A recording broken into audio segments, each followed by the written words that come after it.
Miss Kirk, I'll actually start with you. I feel like Regan is almost the center of all the collisions going on in this story, and you do such an incredible job of being the emotional intersection, so to speak. So, first, I must ask if you're okay, because I feel like Ree and you for occupying that headspace deserve a massive hug. Thank you so much. And that's deeply felt.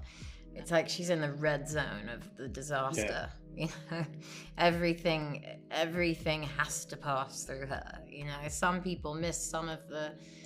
I mean, aside from some of the stuff in the more disparate storylines, um, but what I liked about her character, and maybe something that I wanted to bring to it because it's not something that felt less obvious, was this stoicism throughout the whole mm, thing, and it's not real stoicism. It's a toughness, right? It's not it's not that she's not vulnerable. She is, but she's got to have yeah, this thick skin or put on this armor, right? So she never, because she can't afford to collapse, right? She's not the type of person who does that in order so someone can come in and save her and help her. There is no one to do that.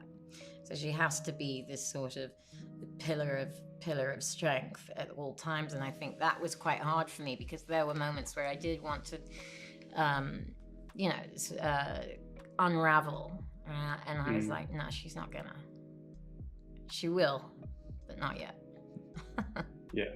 And I think that what kind of glues all that together that keeps her head strong is that she's still a parent. Like I think about that with everything that's going on in my life. We're all moving at a million miles an hour. There's so many things going on, but we kind of have to have a focus. And I feel like both Keith and Ree have that focus through their protection of wanting to protect their kids. And I feel like that really comes through your all's performances. Well, there's so much like self-indulgence and selfishness that you cannot afford when you have children. You cannot Mhm. afford to like lie in bed all day if you're upset, if you're depressed. You can't afford to, really, that you have a job to do, which is to be there for the kids, and Yeah, that's something that I think Keith and Regan obviously connect on, but I think it's the thing they're pretending that they're mm, connecting on, but there's actually the real connection is happening.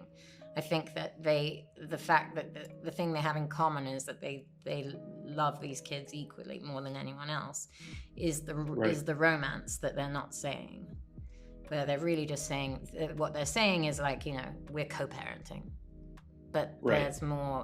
there's more connection underneath. But it's also a pretty good articulation of the difference in the two of them, that Regan uh, needs to and believes that it's her job to protect everyone around her and to work hard and push through despite her own feelings, while what we learn that Keith has actually done the opposite, that yes, he does that on the face of it, but he's actually compartmentalized that with actually being able to Mm, live this fantasy life outside of the family unit.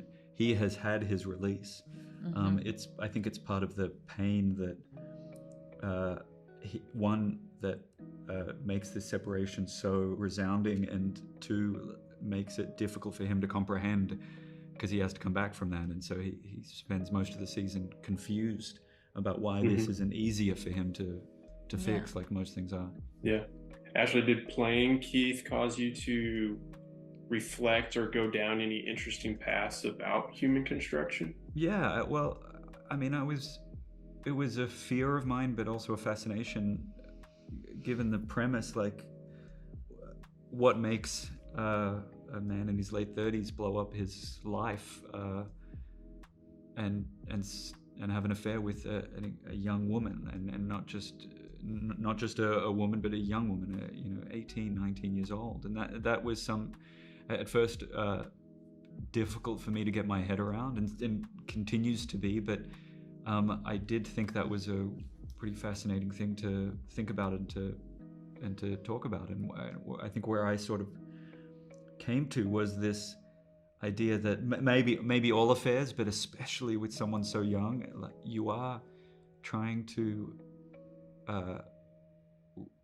get a reflection of yourself that more matches the version of you want to be, rather than what's actually being comfortable with what's actually there in front of you right now. Well, that's actually, I think, with any affair, you know, it's like when you first meet someone new, it's the opposite of being with someone you've been with for years, who knows that you're the worst of you, right?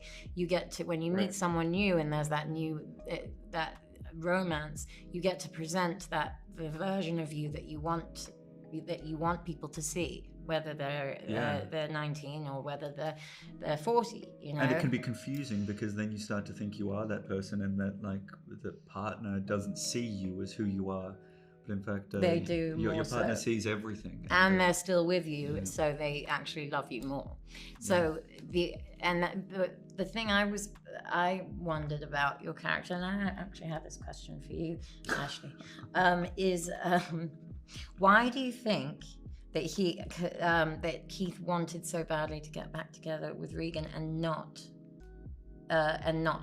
was done with was able to Chase's cut the cord? Yeah. Well, I think Keith's main struggle is that he believes he's perfect, and because he's had no sense that he's not throughout his life, everything has always worked out for him. Even though we learn like he had business trouble, but he was bailed out. Like he's never really had to ever face any real consequences for his shortcomings. Right. And so this idea, I think at first, the bigger shocking thing to him is that he's not perfect, that he wasn't able to live the lie anymore. And then I think because of Regan's strength through the season, he has to take that a step further and actually figure out something else about himself, which I think as we go, like there's a moment later in the season where you get the sense that he's beginning to ask the right questions, and this is a steam liner that needs to turn around, but at least maybe you get the sense that he's beginning